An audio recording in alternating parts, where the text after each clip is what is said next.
My full-time job is I'm an TV news anchor with Channel 6.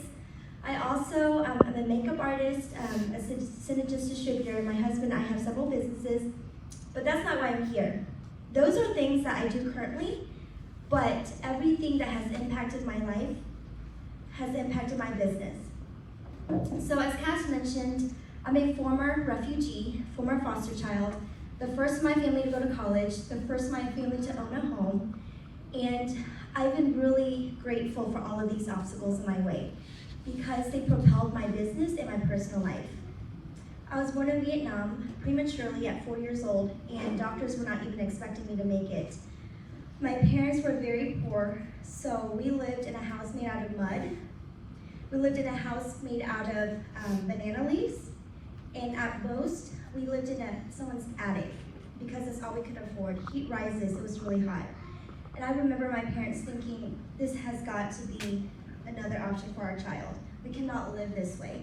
So my father is a former South Vietnamese military officer. So he was an ally to the US during the Vietnam War, and after the fall of Saigon in 1975, everyone like him were captured by the communists because they were considered enemies. So my dad was a POW for 10 years. My father instilled in me everything about hope and faith and how God will bring you through it. If he brings you to it, he'll bring you through it. So that was something he thought about every day. He always prayed the rosary while he was in prison.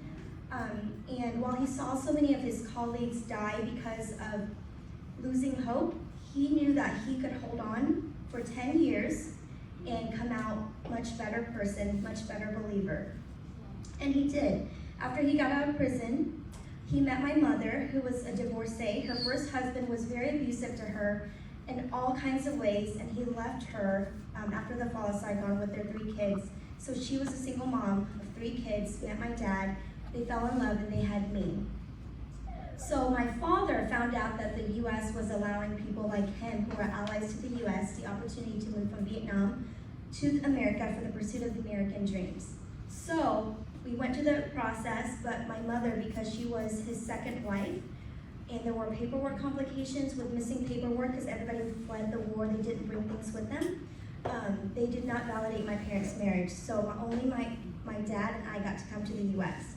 So you can imagine letting your 4-year-old go across the world. This was 1994. We didn't have Zoom, we didn't have all of those different things to communicate.